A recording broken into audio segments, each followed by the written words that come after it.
Tonight, technology's double-edged sword with regards to fraud.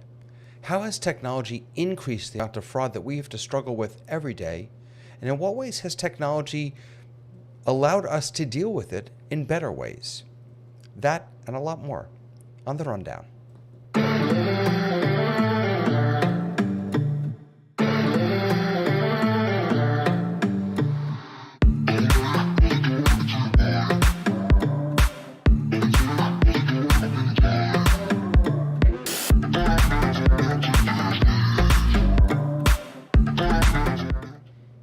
Good evening, good afternoon, good morning, wherever you are. It's good to see you.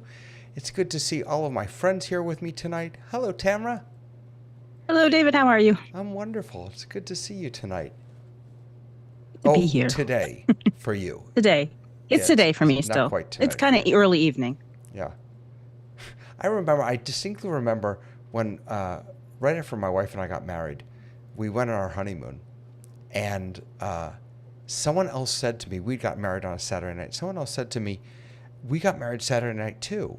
And I was shocked by that because from my perspective, the only thing that happened that past Saturday night in the world, in the galaxy, was that my wife and I had gotten married. And so I have such a difficult time getting out of my own time zone, my own time frame, and imagining that others may not be where I am in space and time. I feel like Zoom time zone is like everybody's time zone at the same time. That's really interesting. So when people go, oh, what time is it for you? I'm like, it's Zoom time. Like, we're all It's here. Zoom time. You know what? That's what I'm using from now on. That's fantastic. I love that so much. And here's my good friend Tony on Zoom time with me. He's actually also on Eastern time, but he's on Zoom time too. How you doing, Tony? I am great, David. Glad to be with you in the panel tonight. Looking forward to this conversation. Absolutely. I'm also looking forward to talking to our good friend Lois. Hi, Lois. Oh, you're muted, Lois. You're muted. Oh, my goodness. I am not muted. No, you're not. Just couldn't You are hear me. not muted. I have had to stop saying you're muted to people on Zoom. I say your mic's off. It's much more polite. There you go. Yeah. Your mic's off. Anyway, it's summer. It's still sunny outside, and I'm having a great time. There you go. I love it. How about Mr. Dave over here, our Dancing Dave? How are you, sir? Well, I'm real good. And interestingly, you talk about a wedding. On the day I got married, a colleague of mine in the same business was getting married as well. And people had to choose as to which wedding to go to. No. And when we were having our pictures taken in this very large park, his limo pulled up and all his people came out and they took our spot after we were done with it. And that's so hysterical. Hamish and I traded places and had married on the same day. So, oh my gosh, yeah. That's fantastic. I love that. Oh my goodness. And finally on our panel tonight, Mr. Sky Gleason. Finally. How you doing? I just was teasing somebody about the word but. My friend Graham Kara says, oh, I love you. However, go sell my film. And it's like, okay, everything what you just said means the word but, and what you really meant was you love me if I do a thing. But yeah, from you, David, I know you love me. Oh, no. There's no but. Ours is true, my friend. Ours is true. Absolutely. I see you, sir. It's true, and it's time to jump into the news, my friends. Go. We got no time. We have no time because literally just before I turned it off, sorry. Literally just before we went live, I got my tech meme email, and the the top news story is the NASDAQ closes down 4%, with Meta down 7%, Nvidia down 6%, Amazon down 5%, and Apple down 4%. As the White House says, Trump's tariffs on China now total 145%. So, I'm glad that I just bought a new computer last fall and that I don't need a new phone anytime soon, because I have a feeling that these tariffs, even with the sort of last minute reversal on some of the smaller ones, I have a feeling this is going to really hit tech hard, and that we're going to have a hard time. You know, it took us a long time to recover from the pandemic because of Supply line. and supply that, lines. Supply Yeah, line chip shortages. and yeah, and Define long time. Define long time. You have no, an you're interesting. right. Long time in the tech world, certainly. I think no. This That's is my 5 months. yeah. Oh yeah, in the internet life of a thing, maybe. Yeah. I mean, what's your take? Is tech going to be hurt any harder than anything else because they're focusing on China and Vietnam and places like that? Well, I feel it's going to Broad hit word. agriculture more than anything. Say it one more time. It's going to be agriculture that hurts the most first. Okay. And That I will think hurt us tech- the most. Tech is too broad a term to be overgeneralized like that. There's lots of different. Right. Well, I'm talking about things out there. Nvidia, Meta, Amazon, Apple. You know, The big seven. look. yeah. Apple lost what, several $100 billion in market cap or something. I don't even understand yeah. what this stuff means. I don't have Yeah, any it's money in the 2.5 market, trillion. but- It was 3. you know. If Amazon can't get the instant product Right. that it used to, I think that's going to be the bigger hit Mhm. because we have become commoditized Yeah. as Mhm. as Google's product. The bigger Amazon hit for product. Amazon is the mailing discount. That small Right. packets no longer get in for free. And so actually what's interesting is that what I just read about this, that generally they onshore supply because it saves them, but it's something about the tariffs is they're not going to be able to save that money when they onshore. So they'll, like you said, they'll be ordering in smaller amounts. I don't remember what that story was exactly. Well, it used to be the post office did not charge for small packets. There was no duty on it. And that way, people like Temu and Cheyenne and the rest could sell little things. So clothing can be packed really small, and if it's not very heavy, there's no duty or tariff on it. Duties are different than tariff, Gotcha. but Okay. there's no duty on it. And it managed to get them lots of profit overseas, and they could list on Amazon and send small packets on behalf of what people were buying on Amazon. So Amazon wasn't well, they were delivering the last leg, but they would order them on Amazon and they would be shipped in and distributed all across the continent. But so isn't that's that changing different now? Yeah, they took it off, and they want to raise a duty and raise money by charging for the smaller packets now, as well as just the big bales. I think I see my future, David. Yeah. It's eBay. eBay. Because all of the things that we have that are now stockpiled because we just kept ordering the Amazon crap and it just kept showing up and kept showing up and kept showing up. Did I say it kept showing up? Mm-hmm.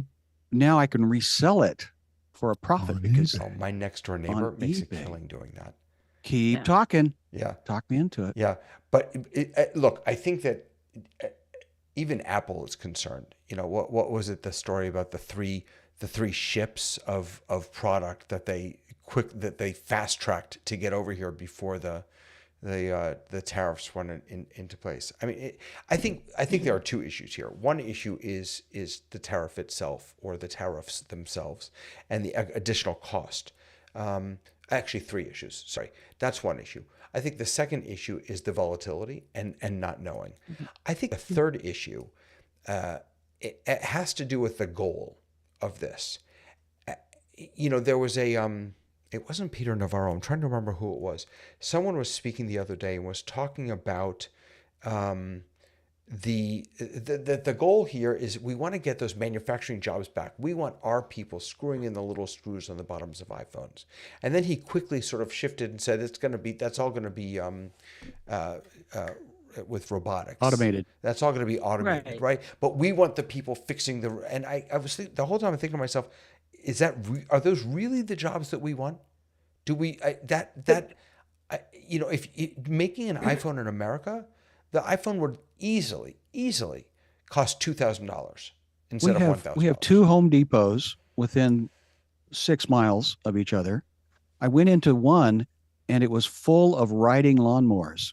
I went into the one near me, there was no riding lawnmowers. And I said, so why don't you have riding lawnmowers? And he said, well, because the people in this neighborhood hire somebody else to cut their grass. We don't have a market for riding lawnmowers. So my thing I want to throw into this is need versus want. During COVID, we found out what we needed and we lived with what we had. Now we had a lot of wants. So in the philosophical thing that I do, Yeah. it's like, really? Do we need all this? One of the things I think I that get people whiny. should do is follow the money. So there's all these tariffs, 100 and over 100% tariff that doubles the price of things. Who's getting that extra 100% of the money? Right. Where's it going? I think it's going into, well, some part of the government. Well, I'll be honest with you. I think the bigger, I think that's a fair question. Where's the money going? The bigger question for me is, where's it coming from? And it's coming from Well, it's my coming pocket. from the It's people coming who buy the from products. It's coming from my pocket. Yeah. Yeah. That's exactly. what I was going to say, is that the other half of that doubling of cost is paid domestically, not by the Chinese. Yep. They sell it for the same price they Yeah, none always of it's did. paid They for just, by the Chinese. and then you guys are now being taxed more to fill the coffers of the government in order to pay down a debt. That's what's happening. eBay. I just think the That's promise Yeah. eBay's the future. the promise doesn't equal, because you can't have tariffs and create jobs. Like, that doesn't actually, they cancel each other out. Yeah. So if your goal is to create jobs, and you got to put money down on infrastructure, and you've got to start building things in play, you can't take everything away and go, hey, look, we now have a need here, we'll start jobs. That's a long-term plan. And this is a short-term solution. So I don't know what the outcome is, and no one's really clear on what that is. And the people who are going to be hurt are the people, listen, people who have money are not buying from Temu. People who do not have money are buying from Temu because they are saving money. So we're really putting a tax on people who need cheaper goods. I do think that there's going to be I think there's going to be some hurt in the tech world. I'm not really concerned about the number of iPhones they sell. That doesn't concern me. I'm really more concerned with the jobs and the creative work that we I have do. I have a prognostication. Uh-oh. Since all of I know, I said it almost. I believe that our used iPhones that will have not now being, handed in every 12 months, will hang on to them, and then the rest of the world will go Android, and we will just be a little island of iPhones. Now, why do you think that iPhones are going to get tariffed and Androids are not? Oh, no, they are. They are. Yeah. So Well, why would hold on a second. No. If The they rest sell of the them in world. China, So my point is, when I hand in my iPhone, they don't crunch it up, they polish it up and send it and resell it to the third world, Haiti, blah blah blah, anywhere. And so they recondition them, and they continue to go on. But what I'm saying is, now I'm killing that supply chain to the third world. It's my fault. you guys know that Apple sells phones outside of America. You know that too, don't you? Yes. And they're the biggest seller of phones in the world next to Samsung. And Samsung sells more Android phones than Apple does currently in the world. So it isn't they're going to lose market overseas. It's that American consumers are going to have to pay more for having an iPhone. Right. And the difference between those two, though, is that Apple's largest market share is in the US, whereas Samsung's isn't. And so that's why Apple is, I don't know. It'll change that. Yes. Right. So it'll change that I don't balance. know if that means Now, for a they'll long take a bigger time, hit, Apple but- was only a third of the amount, and then it moved to half, and then it went to 3/4, and now it's only in America. It's way up there.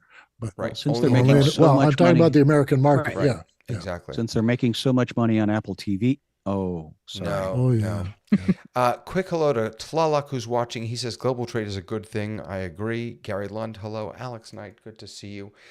This is a crazy story. This is a crazy story. So a guy walked into a courtroom. Guy walks into a courtroom. Thought you were going to say a bar. No, I was, but I changed my mind. Guy walks into a courtroom. I don't want to. I can't play this, but the counsel that he brought was an AI avatar that he had created. So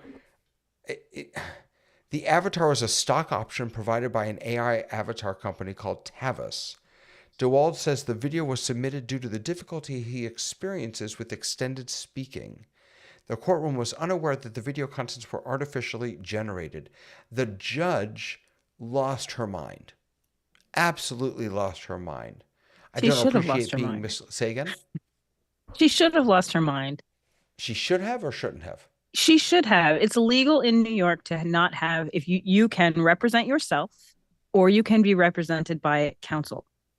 Right. You cannot be represented by fake things. So there is another piece of this story, though, and that is that apparently this gentleman is trying to start a business about using AI as legal representation. So, you're not going to use this courtroom, she said, the judge said, as a launch for your business. It was, what was comical about Makes the me video, think of another business idea I had, which was hiring scapegoats, and you could use AI people as scapegoats, and then they could go into boardrooms and be blamed for all the problems of the company. There you go. So, I think the problem with in this little video that is a part of this article is that it was thoroughly unoriginal. Like the avatar they used was it's the one that we've all seen. I wonder if I can jump ahead just to the part so we don't get taken down. Let's see here. Just so you can see the avatar, because they do show it. There it is. It's right there in the corner. It's a little grainy, but this is an avatar we've all seen before. There was no originality to it. I mean, it seemed to me like he was just trying to skip the line and take the easy way out. do you know why they have affidavits? Is so that some third party can verify that the information is correct. And they would need an affidavit that this is a real person in courtrooms Right. from now on. And Right. that's ridiculous. Right. Well, and the first thing he said is, "Oh, that's not real. I made it up." Okay, let me take a step back though. Is there a problem? This would actually be a good conversation for us for another time. But about AI and what jobs AI can do. Can you imagine a day when you are represented by an avatar who I want has Max Headroom to access represent me. to all of the legal knowledge in the Mhm. world? Why would that be a What bad thing? What I can imagine a world is similar to like LegalZoom, where you go and you say, here's information, here's legal information for you, but it's not attached to a lawyer necessarily. I can see a world where AI is advising people on how to defend themselves. I don't know that I want to see a world where we're defended by AI. And I told you last week where I had a letter back and forth with my car dealership who kept trying to get me to go in, and I was like, you are driving me nuts and you are not giving me actual information. And when I got to there, they're like, oh, just ignore that. And then a few days later, the other person who worked there said, oh, Diana Lee is actually an AI, she's not a person. And I'm like, well, you have to tell me that. So I would like to think that we could differentiate. Yeah, let me get Lois in real prove me. quick. Lois, go ahead. Lois, you're muted again. Your microphone is off. I keep turning, thank you. I keep turning that off so I don't make funny noises in the room. The person who put up this avatar speaking for them obviously created it. They looked at it. They said, this is what I want to say, but I can't say it. So I'm going to have this recording say it. And it wasn't a recording of them because they don't speak that well. It was a recording that they made. I don't see a problem with that. That would be the same thing as having someone who didn't speak at all, having a person next to them going, and this is what they're trying to say. Right. I don't see a problem. But the problem, Lois, is that it's not like he fed. Maybe he did, but I don't think it's that he gave the AI a script and it read it. I think Right. it's that if it was truly AI, what's magical about it is not that it could read a script, but that it could create a script. and present that. Mhm. That's actually that's an interesting distinction and an important distinction. And the Um, judge approved him to use a recording right. because of a limitation. So the judge thought that what she was going to hear was a recording of something that he had said that was representing him because he couldn't speak for that amount of time. So I think if it was that, then she wouldn't have been upset. It's the fact that it was AI, which can supply extra information, that was the reason that she was upset. Do So not if pay. someone had if someone had a second person there saying what they wanted to say, would that be legal, or would that have Well, to yeah, have that's been called the an That lawyer. attorney? happens all the time. That's You called can a get a lawyer. translator. There are Right. official translators in the courtroom who will take Arabic and explain it to Right. the judge. Yeah. So And if there's that's what this was doing, that she gave that accommodation. He said, "Hey, I need to He'll have a video represent. speak for me." And she said, "No problem. I want to give you that accommodation so that you're well represented." And Yep. this then was acted as a lawyer, like thinking Let's on see. its own. so the Acting as a FTC. lawyer is different than speaking what I want Correct. to say. Exactly. Yeah. The FTC back in 2023 fined a company called Do Not. Sorry, they fined two attorneys in a law firm. Um, do not pay. I know this is different. Do not pay. A robot lawyer company was ordered to pay $193,000 in a settlement in February for advertising without evidence that its AI legal representation is as good as a real human lawyer. I gotta argue. I gotta tell you, it probably is. I mean, There's a lot for lawyers. I guess. No, no. You know how many mistakes those AIs make just when Not no. not as many as I mean, they are a heck of a lot better. They are light years better than when they were making all those mistakes and hallucinating. They still do. They still do. But Hmm. I mean, it's a different AI world. Tony, go ahead. Yeah, I was thinking about it from a slightly different point of view. Um, if you are a person who is being defended by, let's say, a public defender, and the public defender is overworked and is tired and not having a good day, that would affect possibly the outcome of your situation in court. However, if you have an AI that is able to create the appropriate legal representation in court, doesn't matter whether or not you're overworked, it doesn't matter whether or not you're having a bad day. It is It's a legal coach. it It's a kind lawyer. of level things out. Yeah. And Mhm. I'm in this quandary sort of where things things with AI um, typically, and I know this is a generalization, but it seems like things that are evil, wrong, um, Unfair. unfair, disruptive Hmm. will embrace technology way ahead of time when people who are Impressionable.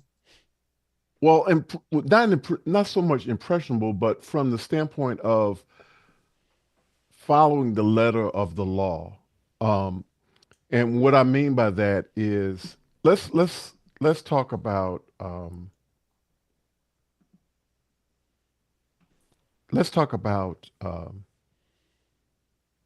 pornography. Sure. Really? So, and I We've just taken want a turn. I just wanted to make a point. The point that I want to make is that they have gone all Way the far. way in, Hmm. all the way in on technology, Hmm. all the way in. Pretty soon And there won't be people in pornography. There'll be animatronic folks. Yeah. I'm not Dave. I'm not trying to go there. But what I No, but but what in I the am legal saying, sense, yeah. but what I am saying is when it comes to the things, and I hate to bring this up, but when it comes to things of worship, houses of worship, and we drag our feet. Yeah. We want to get it right. We drag our feet, but We're not going to jump right in. Yeah. but the other side, Sure. Mhm. they go all the way. You know, Yeah. you know, And so It makes an assumption that the AI lawyer is trained to do good. And if by chance your AI lawyer was not trained to do good, then it would not right, but you represent can have a lawyer who's a crappy lawyer There's too. there's my I mean, it's Gary Lund. But you can check on the lawyers because they've had training. You know where they are. They You put can up check the on thing on the AI wall. Bar too. You know where exam, the AI yeah. got his training. yeah, I Gary want the Lund is AI saying- that You know that give me the the coaches AI you. that's won cases. Gary Lund. I want the That AI wins that's won a cases. Yeah, certain amount of absolutely. cases. Gary Lund Yeah. on YouTube. Hold on. Says you get a ticket from a camera on a pole. He's Mhm. right. what's that got to do with this? The idea that you don't need a cop to stop you and give you a ticket. Well, Right. hold on a second. You got a ticket from a pole because you did a mechanical thing wrong. That's a repeatable offense, and it's easy to track. When you're in a courtroom, it's all nuance and facts, and the nuance usually wins. Okay. Having represented myself in court many times and other people helping them appear in court, this is the whole notion. If you have not done your homework, if you don't know the rule of law and you don't know how the proceedings go, you lose. But if you have everything in place and you've done your homework and you had a good coach, you can represent yourself. Sometimes. Lois, go ahead. So And- I want to clarify where David said that this $193,000 settlement was because the company was saying the AI was as good as a real human. What it actually was is that the legal research done by that company was wrong, and that's why they got that settlement. So Microsoft is 50 years old this week. Happy Gates- birthday to Bill you. Gates is very happy. And the thought that came to mind was the quote that I fairly solidly believed was a real quote. Who would ever need a computer on their desk? Theoretically is credited to Bill Gates. And before I interrupted the crowd, I thought maybe I should check that out. And sure enough, according to AI Overview on Google, it says, no, that's not a real thing. And that's a misquote of Bill Gates. And it wasn't his quote. The famous quote that they wanted to tell me about Bill Gates is, success is a lousy teacher. It seduces smart people into thinking they can't lose. Now, which of those two quotes do you want to believe as fact or opinion? And this is what I'm hearing the argument is fact or opinion. Now, Dave's point is a poll. We have a social contract that octagonal red thing that says STOP on it is a privilege for us to motor around in a $3,000 in our 3,000 pound machine that could kill somebody. So somehow socially we have all said, let's follow these rules so that we don't run people over. And so there's my quandary about opinions versus social contracts. This is going to lead us a little bit into the main topic, but it just dawned on me as you were saying that, Sky, that because you talked about nuance and truth. One of the things that AI is really good at is convincing you that it knows what it's talking about when it has no idea what it's talking about. And so it has no ideas right, at all. But it's not a person. But what I'm saying is when it's hallucinating, it can be incredibly convincing that it's true. Think about Cameron has talked about how powerful, retraining it to be more but think about honest. Forget retraining it. Think about how powerful that skill is.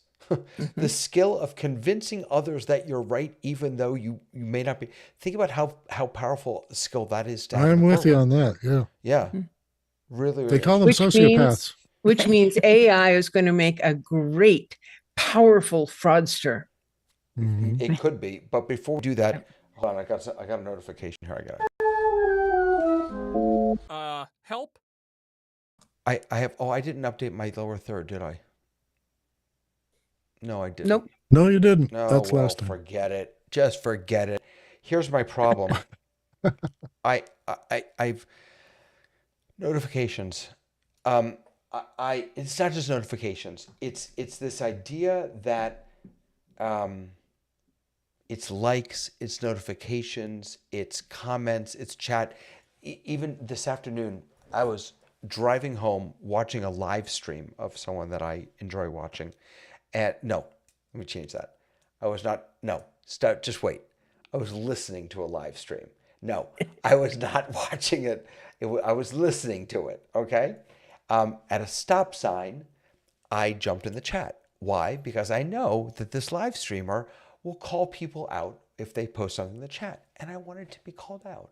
I wanted my name, I wanted to be seen. And I think that lots of people feel this way. And that these notifications, these dings, every time we get a ding, it's a little hit of dopamine, right? It's a little shot of ooh, I matter. But I'm becoming a little too reliant on that. I'm falling into this trap of looking for every new opportunity to Got a new addiction for you. sign David. up. Yeah. I've got a new addiction. Oh I God. just found out with this theology and arts group that I'm connecting with people in Philippines and Hong Kong and Australia, New Zealand. We are the tiny little speck on the planet over here because I was just introduced to WhatsApp, What's the that? connecting tool that the rest of the planet Everyone else is using. Is uses using. it. And Just I got now involved with what you. Where have you been? WhatsApp. Yes. Where have you been? Like I've been on wow, WhatsApp for shame. years. Look at you. Just oh, Well, He's got that little ball on the chain there that slows him down. He doesn't get to tech as soon as we do. Okay, so tell me. So what's the glory about WhatsApp? well, it is again that you wanting to be connected. Wait a You're second. telling me Are you want to just- be heard. This is not helpful. You just gave me something else that I now. I need to- told I'm gonna you get I have the dings new and dupes addiction. and- Yeah. Yeah. Yeah. Sky. You're welcome. Join the No. world there, David. But look Join what the you did. world. You immediately not shamed me, but you immediately went on the where have you been? Yeah. And so this is the Yeah, again. where's I continue David to- been? The true drug is FOMO. Is my Right. theory. Yeah. And no, I think you're right. I think it is. so They say that gamblers have big FOMO. They want to be in the and next fear of toss, missing you out know? for those that don't Yeah. aren't There's cool a enough. there's to a know. win there waiting for me, and I'm going to go get it. Yeah. Has technology And FOMO has, is also part of that dopamine thing. When I first joined OH, I was loaded with it. yeah. I was finding my people, and they were saying the things I wanted to hear, and this was really reinforcing me. But then I had to learn discipline and tell myself, there's only a certain amount of time you want to spend with these OH people. And You do know I what's want to Because stay it's going to married to cost you a that? lot of money for one thing. But You know what's anyway, interesting, Dave, they're all is great that folks. The same thing Yeah. happened to me with office hours. Is that I, for the longest time, killed myself to get on the panel once or twice a week, and it was really disruptive to my day because for me the panel is at 10 a.m. I mean, it's right smack in the middle of my day, but I had FOMO, and I wanted to be part of that club. And I'm so glad I did it. I mean, I have zero regrets, but there did come a time where I said, you know what, I just can't. That's I can be involved in different ways. Technology has absolutely made this all worse, though, right? I mean, the dings and the dupes and the lights and the notifications. Mhm. I mean, it's No. definitely no. You're okay with it? You're going to be addicted if you're going to be addicted. I mean, Mm. if you didn't have these 5 things and you only had text, you would text a lot more than you do. Yeah. If you only had email, maybe you'd set your alarms to go off periodically. Just you could give yourself a little hit.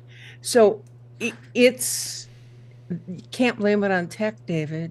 We moved Yeah, into a new I part of our house, and the microwave is a different style, and it will stop the process, and then the clock, you can see it's done, but it won't ding or buzz. and for like another 15, 20 seconds. So you have the opportunity to kind of reach the machine before it dings. But if you don't get to it, it will annoy the out of you for the next 20 minutes every 3 seconds. Yeah, I mean, I kind of agree with what Lois is saying because we do have technology that will control this. The iPhone has like 6 different focus modes that will stop all of those notifications. I have done briefly, and then suddenly they're all back again.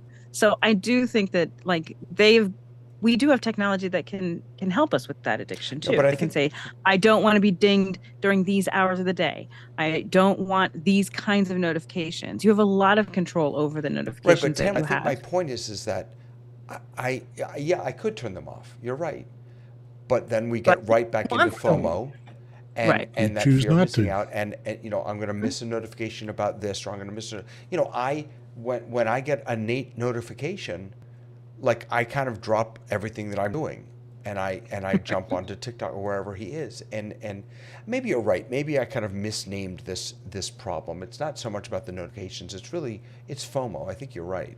Mm, And just yeah, so you know, the Seahawks just signed another player, and Kraken is playing on TV. I mean, I've got there you go. sports ready right here, baby. 24 Now hours I a day. did clear mine out. I like said, okay, I Mhm. don't want to be notified with the news. I want to go to that. I did all kinds of things. And then I went to follow Nate on Substack, and somehow I have not. I've got the wrong thing because now I have Substack every 2 seconds, and it's not Nate. It's Oh, all of it's these everyone people, and I else. I Oh, have to like sit down and like go yeah. and Well, that's reset also my right. That's how they notification. get you. Right. That's how Well, they and get that's you. the price of free, isn't it? Remember the things we used to subscribe and want? No, she Right. paid. Well, Yeah, this is I paid, She but paid. I would be fine if it was just Nate. But as I paid, somehow I didn't have Substack. I got Substack because he was on it. But now I'm subscribed to tons of Substack because technology is so great. It took all of my stuff and just said, hey, here's So, all of the things you would like. so here's another thing that you get to learn, Tamara, and that's how to turn off I'm Substack and then ready how to to do turn it. on the one thing.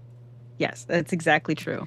But I Joe feel like that's what happens is that happens and you don't have time to do that. And then after a while, you're really stuck with notifications every 5 seconds. Joe Callie Oh, says you need to have 5 emails. With 2, you don't care who gets it, and 1 you keep for family, 1 for friends, and 1 for services or businesses you use.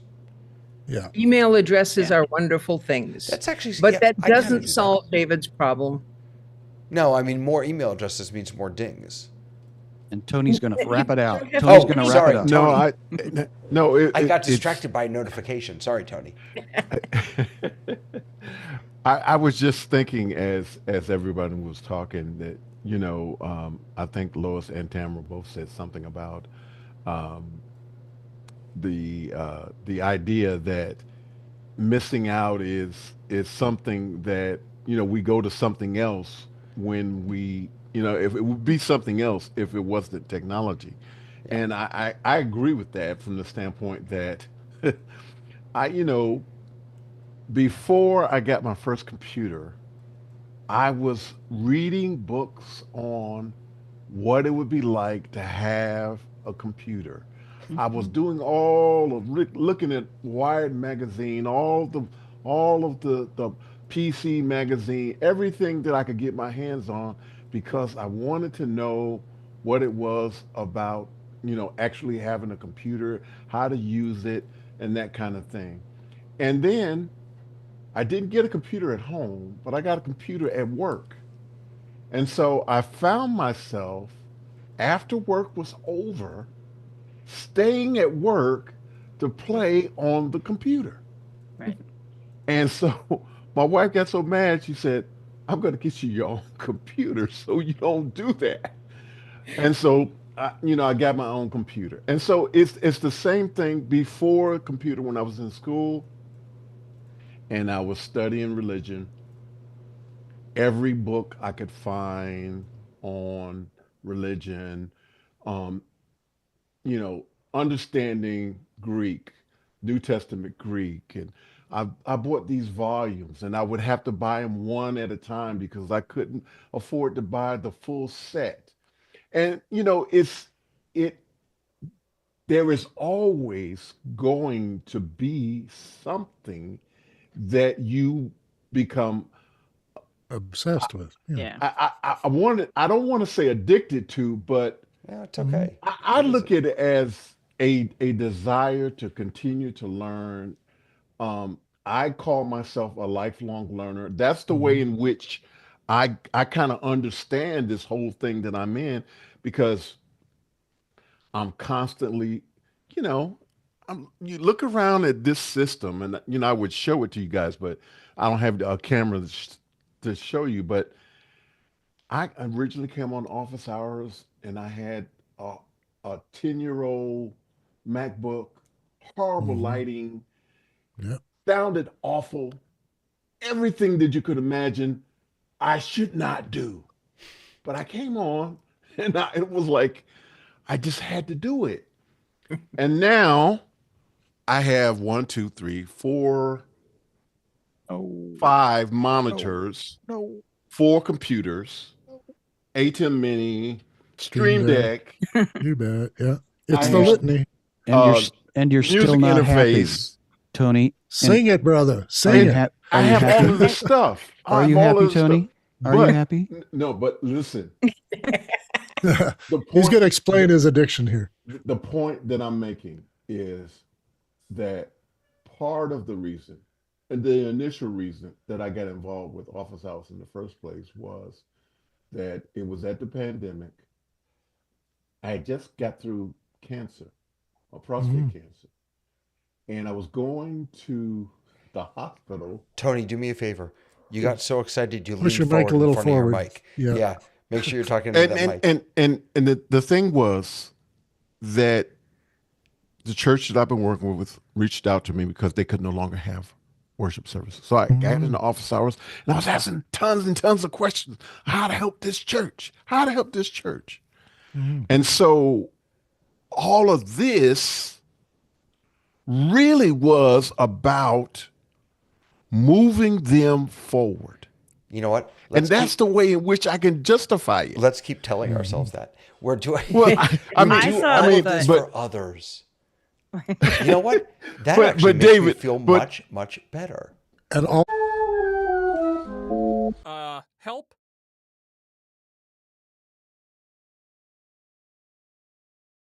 not.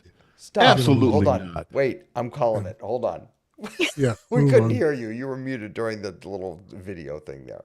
I said absolutely not. I did not have to do all of this. No. Yeah. But But I'm in this situation because I really want to push the envelope.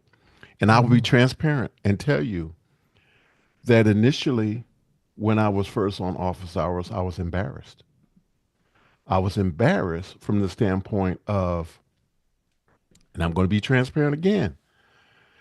And at that time, I was one of very few of people that looked like me. And I did not like looking the worst on camera. I'm just I'm being That's transparent. FOMO. And That's and but that's the good side of FOMO. Totally. Right. That's the thing. And you Yeah. weren't the worst, Tony.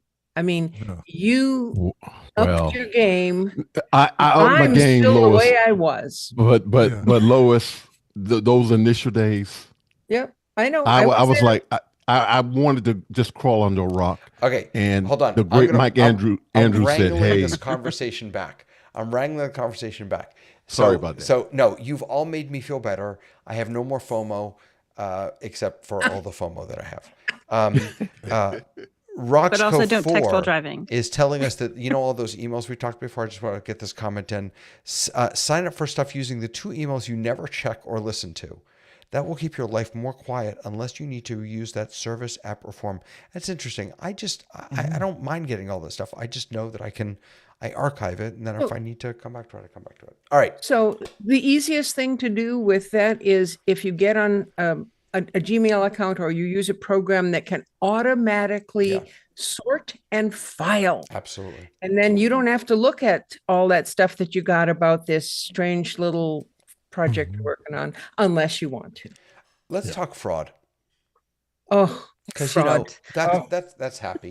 And I'm gonna Lois, I'm gonna come to you. I'm gonna start with you on this because I know you have something you want to share about it. But just the background here is to think about the profound ways that technology has amplified the amount of fraud that we have to deal with on a daily basis. And yes, there was fraud before technology. There will be fraud after. Of course, it's not technology's fault. But in the same way that I continue to believe that the both the good and the harm that social media does is amplified, is 100 times X the pain that can be inflicted or the good that can be brought about from someone talking to their friend or sharing a message in a letter.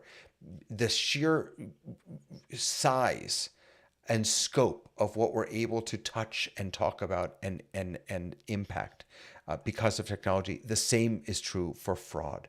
And yet there are also examples of how I was told once, for by way of example, that I should not use my debit card at gas stations because a lot of gas stations have skimmers. But you know what I can use without really any concern that someone's going to steal my information? I can pay with my Apple Watch or my Apple phone because it doesn't even use my actual debit card number. It creates a new one every time I use it to keep me safe. So there are also profound ways that technology has helped us. But let's start with you, Lois. What is your experience with this? What's your take on this? okay. So y'all may know that for the last 20 years, I've had a radio show here in our little town in Davis, and it's called That's Life. And periodically, I will have people from the fraud squad. Well, that's not the official term. That's just what I call them. From the county office, the district attorney's office, and they'll come on the show and we will talk about what is the current things that are going around that people should know about and how to avoid being caught up in that sort of stuff. Or if something does happen, what to do about it, who to call, all that sort of stuff. And so we have talked about fraud in lots of different ways. Mostly, I deal with warning seniors about things. And I mean, really simple things like if someone phones you, don't give them any information or anything. And if they say they're from your bank, hang up on them, call your bank and see if someone's trying to reach you. That is like the simplest thing to keep you from getting scammed or whatever. So there's lots of frauds going out there, and the ones that have been around a long time include the ones where someone says, I've got a bunch of money for you, but you'll have to pay X, Y, or Z for a fee to get the process started. Like prime the pump with $200 and I'll send you 2,000, that sort of thing. There are ways that people approach you, and generally it includes urgency and penalties. So if someone calls you up and says, you had a parking ticket, you never paid it, the sheriff's office is going to come and take you and put you in jail unless you pay up right now. I can take your money over the phone, sure. No, it's a fraud. So Another thing I would throw out is that I got, let's see, I'm looking through my email right now. 1, 2, 3, 4, 5, 6. I got 6 emails today from someone named Morgan Lewis Law. It's a Google Drive share. So it's called Debt Control from Tucon Fazurith 1998 at farviewnotifyalertsystems.com. yeah. Yeah, guys, here's another thing. Look at email addresses. Oh, yeah. Look at where they're coming from. Very often, the easiest thing to spot is if it's coming from some email that doesn't make sense or that you don't recognize. Don't copy and paste anything that you get in one of those, because a lot of times you'll get something where the address looks right, but maybe it has a 0 instead of an O or something like that. Something where it looks like it's your bank or your company that you're trying to deal with, but it's not. So again, I recommend to all my clients, if you have a bank account, have a piece of paper written on with, you have the phone number of the office of the bank or your credit cards or whatever you have, whatever companies you deal with, have those written down so you never have to go and look it up on the internet. You're always dealing with something that you have in your control and you know you're talking to the right people. One of the things that the ways that technology has made what you were just describing, Lois, so much worse is the profound ways that it can. You don't have to be an older, non-technological person to get faked out anymore. That's right. That it can fake out, Yep. especially with AI, with deep fakes and AI impersonations. It can fake out lots of people, all of us. Even just All a of phone us. number. Right. If you get a phone number and you've got one of those nice little phones that tell you who's calling, well, they can pretend to be from Right. someplace other than where they are. I actually had someone phone my phone number, talk to me and said, I'm blocking you because you did such and such. And I had to explain to them, no, that was a fake phone number because they were trying to appear local so that you would answer the phone. It wasn't me. But that's been going on for 10, 15 years. And now we're getting into having videos and Right. sounding like someone you know. And so it's getting worse, David. It's Yeah, getting I agree. worse. Sky, go ahead. What's deep fake? Define deep fake for me, David. Because again, I when I said keywords, we are in such a fluid and rapidly changing world. I want to make sure that we're all speaking a language that we can trust each other until we can't. So this is from Forbes. This is an article back from 2019. A voice deepfake was used to scam a CEO out of $243,000. It's the first noted instance, it says, of an artificially intelligent generated voice deepfake used in a scam. I'll bring up, here we go. And So, things have changed so much since 2019. Right. Like we're Oh. so much better at it now. Yeah. So So the article, according to a report in the New York Times, the Wall Street Journal, the CEO of an unnamed UK-based energy firm believed he was on the phone with his boss, the chief executive of firms the German parent company, when he followed the orders to immediately transfer 220,000 euro. Is that euro? Yes, that's Yeah. euro, I think, to the bank account of a Hungarian supplier. The voice belonged to a fraudster using AI voice technology to spoof the German chief executive. So that's a deep fake, right? And now the deep fake has gotten more deep, Far so more. that you can take a video of a person, a real person who you know and trust, and make the mouth speak differently and make the words coming out be the words that the fraudster wants you to hear. So you really think it's that person, but it's not. So why do you trust the article, David? Because it comes from a reputable source. Keep talking. Well, it comes from a How do you reputable know source. it's a reputable source? I'm sorry? How do you know it's a reputable source? I know it's a reputable source in the same way that sacred texts in my world, why do we believe certain sacred texts and we don't believe other certain sacred texts? Because lots of people have been holding on to this text for longer than that one. I mean, if Forbes continues to be around, if the New York Times continues to be around because hundreds of thousands of people are reading it, that's a reliable source. So what I hear you saying is it's because it came from Forbes. And the question is, did you go to the Forbes website and find this thing? Or did someone else send you a link to something that looks like Forbes? That's where we're talking about fraud. Okay. So that's a really good point. So let me tell you exactly how I got to this.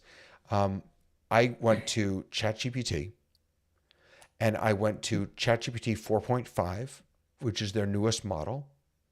And I clicked on deep research, and then I put in what I want to learn about. And when you do that with deep research, you get all the information and it gives you all the links.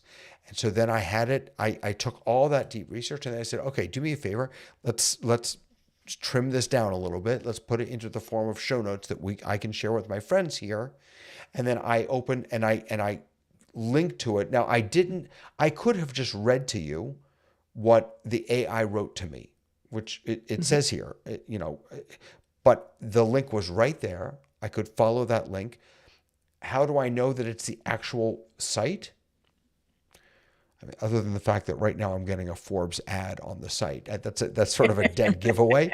That Yeah, that's a giveaway. That's authentic right there. That I'm Yeah. on the right place, right? I mean, you're right. I use the banner. I use the URL over here. But We're pretty sophisticated that way, right? We've been around the block a couple of times, and we know these things are out there. We know that the attack targets are people who see themselves on YouTube and that sort of stuff, and also it's the sit-at-home people who do not have a lot of contact with other people and therefore may be more trusting when it comes to getting a call about something that they think they're important about.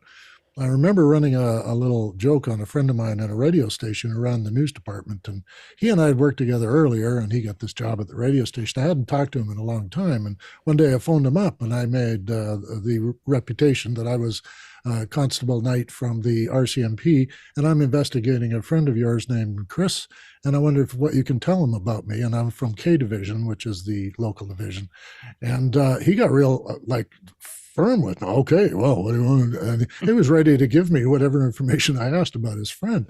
And then I had to break it to him that it's Dave playing a joke on you. And, we had a good laugh about it since, and we've seen each other since, and he's forgiven me. But it was so obviously a fraud, but only from my side of the phone. On his side of the phone, he gets calls from the police and people like me all the time. And if you identify the correct K division and you give him a constable's name that sounds reasonably good, he was prepared to go with it. And I don't know how far along I could have strung him, but this is the kind of thing fraud is meant to do, is to target you for things that they know about you. So as Lois has correctly said, don't tell anybody anything about your family over the phone if they ask how you're doing. Don't say anything about how you are. Just, in fact, sometimes don't say hello. Just let them start.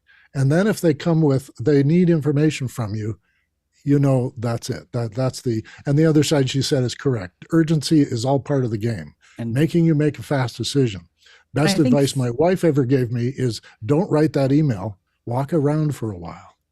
Because you're angry or whatever. Yeah. And the same goes for fraud. If you at least suspect that that's not from the Financial Times or Forbes, that solicitation, and you'd want to think about it, just get up out of your chair, go for a walk, come back, make a cup of coffee, come back, and then you probably had time to process, this doesn't sound right, and then investigate. My traveling to your country, David, allowed me to learn how to not overshare.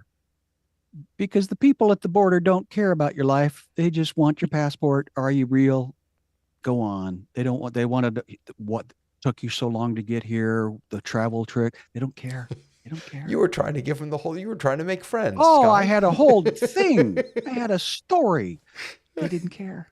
The key factor in fraud is also fear, right? Because fraud without fear people won't click on things. They're going to check things out. They don't sound really, but really they're playing on fear that if you don't pay this ticket, that you're going to do this. They're playing on two things, fear or empathy.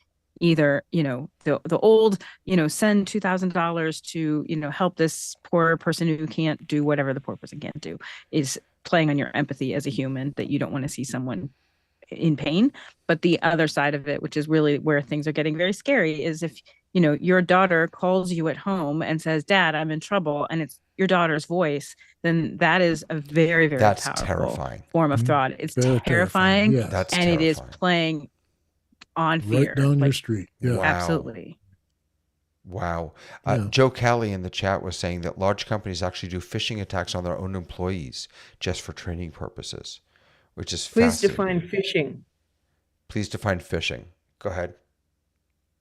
It's exactly what we've been talking about. Like they'll send a text or an email that says, this is so-and-so, you need to do these things. And then it's attached to some kind of nefarious Right. link They're or, throwing bait in the water and hoping that a Right. fish latches onto it, an unsuspecting So fish. Yeah. And I a want, solution to the family member is a password or a keyword that Right. you have given to your We have family one in our members. house. Yes. Keep Yeah. talking. Yeah, absolutely.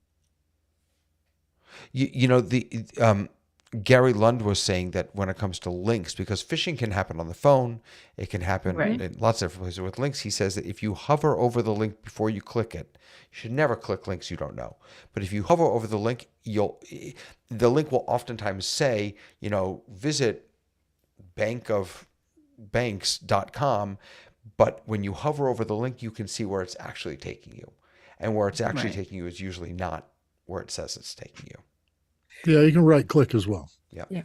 So I want to, since we have such a huge audience, I want to give you an example of a common fraud.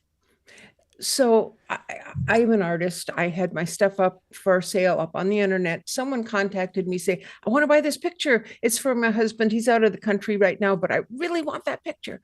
Okay. And so, they are not going to just send me $500 to pay for the painting.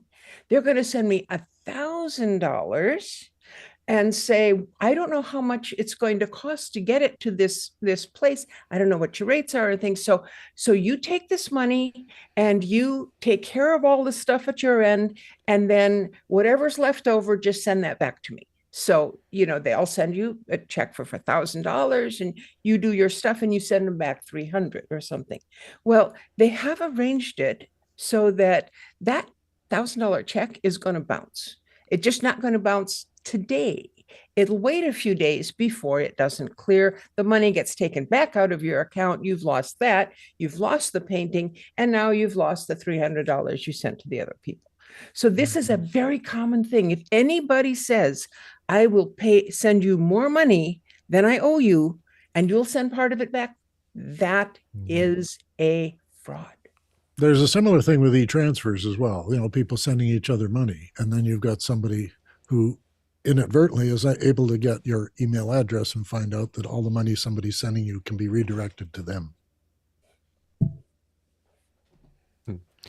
Is there any good news here? Is technology, Yes. Okay. I have good news. And the good news is that you're less likely to lose your information now, because let's say I want to go to check on the bank. All right. So I've got a password. I've got an ID number. I got all that stuff. I go and I do it. And then they say, second form of identification. We are going to send two-factor you authentication. Yeah. Two-factor, yes, exactly. And they'll send it to your email, or they send it to your phone or whatever, and then you have to type in the number before you can proceed. So that has cut down incredibly much on people stealing your stuff. The same with passkey. The new thing that Microsoft and Google and Apple and everybody are lodging onto is it's a passwordless pass. And it can identify you exactly, and it also doesn't share the information with the other end. So it's an intermediary that's automatic. Right. Part of the problem is that works when you're engaging with the company or the interface or whatever it is in digital space. But when you're engaging with them over the phone, absolutely, then those often don't work. And very often, if you're on the phone, banks or brokers will allow the use of verbal password. They'll up here, my utility doesn't allow me to make a change on my bill or accounts or any service without knowing the 4-digit PIN. Right. Yeah, and it's a separate verbal password than it is the digital password. So right. Yeah. Right. So it's 3-factor identification. Right. I did have an experience that I was a victim of fraud, and I did have a good outcome. And real briefly, I used my credit card at a fast food location, passed it to the person at the window, got the food, got my card back, went about my day. And a couple of hours later, someone had charged $250 at a grocery store. Then they paid, which was kind of funny. They paid their child care. They paid their child care. They paid groceries. They paid the cable network, the cable subscriber, and Fill the tank with gas. Yeah. it was around $900, and that they use. The card got frozen.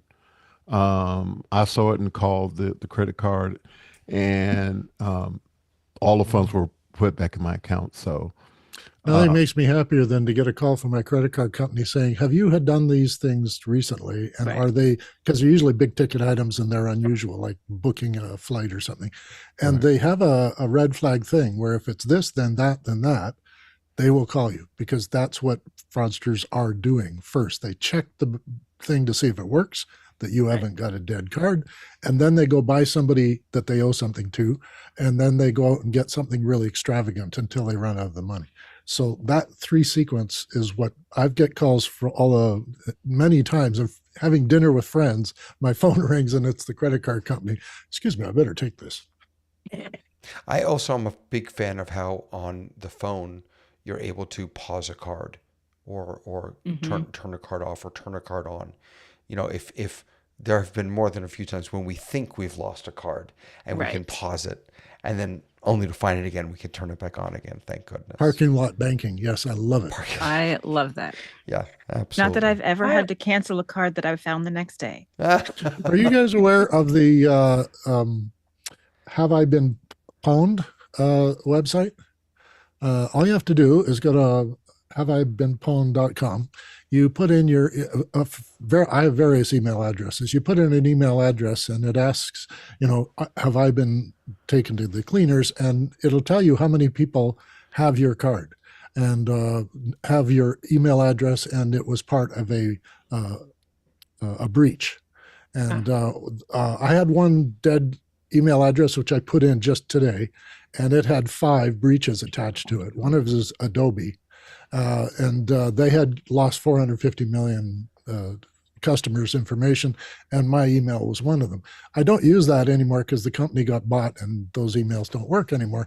But I tried it out, and it gave me 5 years of these little breaches that happened that my number was part of. So I recommend you try that and see how many of the addresses you use every day are actually part of breaches that have happened over the last 5 or 10 years. It's kept up to date too all the time. How are you all Paskin, with I see passwords? what you're doing here. I see what you're doing, Dave. Uh-oh, what am Mhm. Each of these episodes weekly are just the tip of the iceberg of a conversation that you just continue to. I'm waiting for the spam. This Paskin spam is coming my way. I can Oh. feel it. Yeah, here we go. Because we haven't even all I am scratched the all top I of am is this spam. topic. Hey, quick last question for you. How are you all with passwords? Are you good with do you Constantly use the same one changing over them. and over and over again?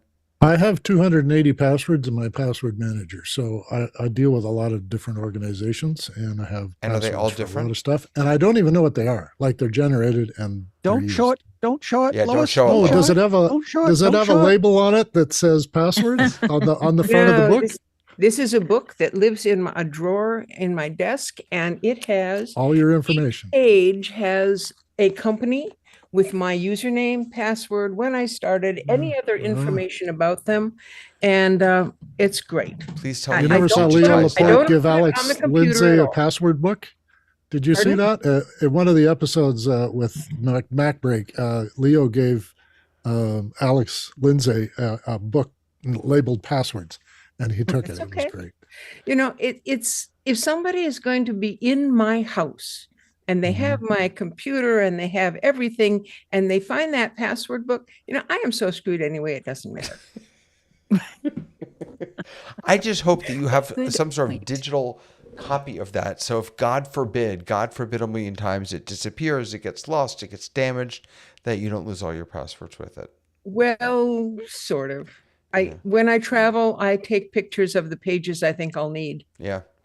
I have yet So- to find a password manager that I can stick with.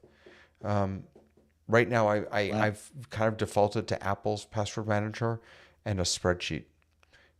just as a backup. But you keep it I on like your Yeah, it's Apple's better all password the time. manager. You do or you One of don't? the Ken? things use- that I use use Apple's 1Password. password manager because I am an Apple girly, so it Yeah.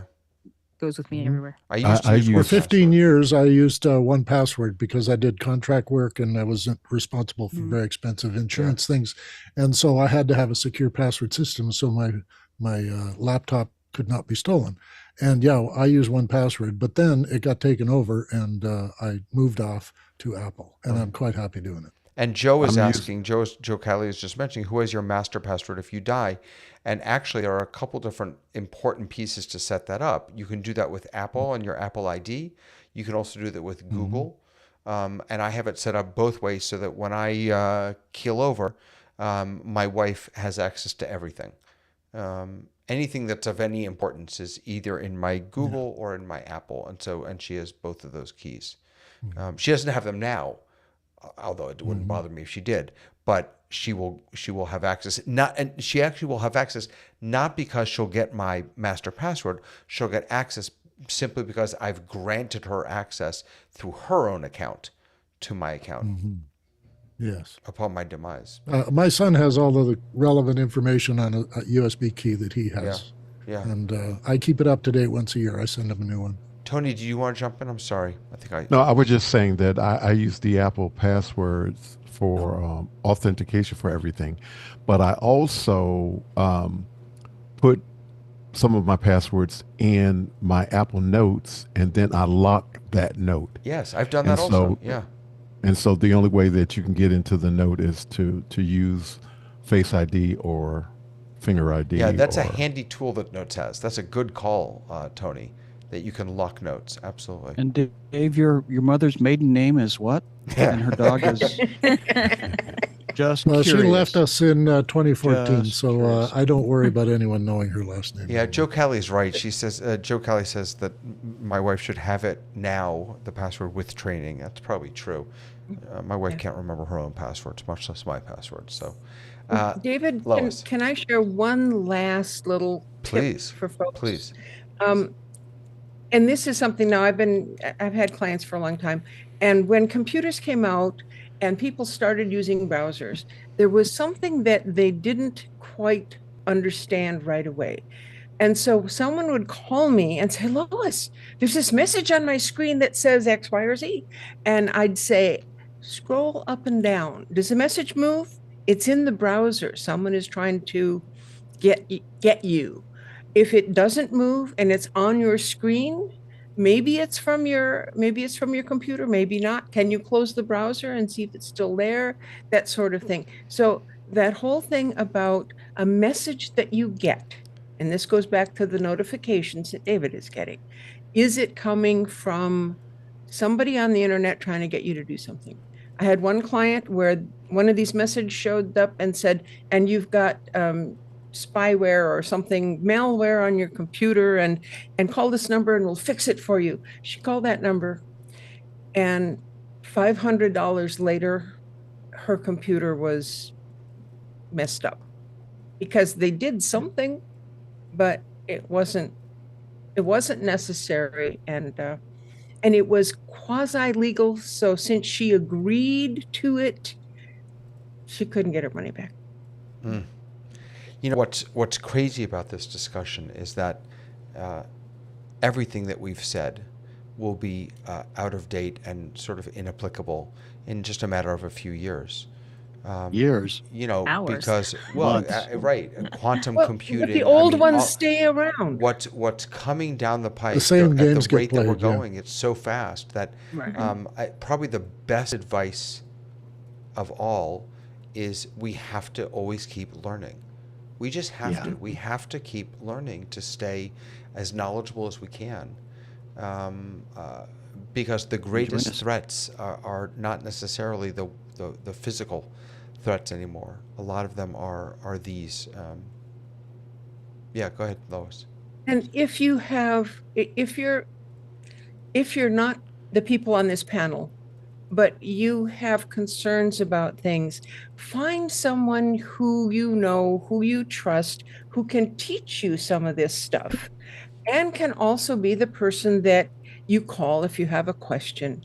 I have clients that are still calling me, 10 years after I retired, and they still occasionally call and go, Lois, it said this. What do I do?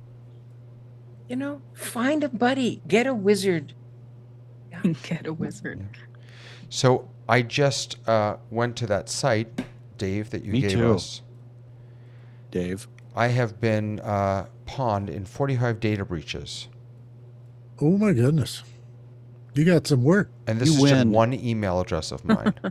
You win. I was at 20 data breaches. So Really? you again. Tomorrow, asking- what's your score? I did not do it yet. I was like Okay. trying to do it on the sly. I was You can do it in the Discord and Adobe tell from us in Discord. 2013, I'll tell you in XSplit Discord. 13, Yes, LinkedIn Adobe 16, 2013. Me too. LinkedIn. Yeah. MySpace Yeah. 2008. I see. I don't even use any Wow. of these anymore. Isn't that something? MySpace. Oh, the good old days. Edmodo Change your Online password, Spam change your Bot, email. Yeah. Bitly, Animoto. Kickstarter. Canva. Wow. Oh, I'm not sure. I thought I was showing this. I have it up here. There you go. Epic. It's even House, Under Armour and all White that. Pages, Evite, Animoto, Cafe Press. I got one of those. Yeah. Canva. National I don't even Public know. I don't Data. even remember signing up for half of these. I know. I have no idea what this is. I wonder what would happen if Mine's you put in a 22. made-up phone number. I mean, a made-up thing. What? You Say it again. like put in Mickey Mouse at Disney.com? Oh, you could try that. I don't know. Hey, Lois. Yeah. Tomorrow, Yeah. we have the Zoom test kitchen. We do at we are, at noon California time. and we are going to be joined by none other than Andy Carluccio, who is All right. fresh back from NAB, and he's going to show us the new Zoom graphics toolkit. But the reason I'm actually mentioning this is because something was announced today that is for you on this show, Lois. Zoom announced a partnership with Stream Deck that they are creating an official Zoom Stream Deck plugin. So now with a little Stream Deck, you can always have a mute key, I'm a mute so button excited that'll about mute this. or unmute you, and you'll never have to worry about it again. It's I coming have a soon mute to a button. Stream It Deck near mutes it you. on me. It's Okay. on my keyboard. I just Sorry. don't push it well enough. It's coming soon to a Stream Deck near you, and that's his. There you go. Thank you all for being here and for having this discussion. I think I'm gonna work tomorrow a little bit. By the way, for those of you who are celebrating Passover, starting Saturday night, happy Passover. And Easter's, is it this Sunday or next Sunday? Sunday's Following this Sunday, next- next Sunday. The 20th. All right, then I'll wish you all The a happy 20th. Sunday, happy Easter next Sunday. If you're doing the Passover That's a thing, good point. enjoy Monday, your matzah. Thursday will be next and week. we'll see you Right. on the other side of the Seders. But thank you all for spending some time with me, and I look forward to seeing you next time. Bye, everybody. See you later. Bye. Bye-bye.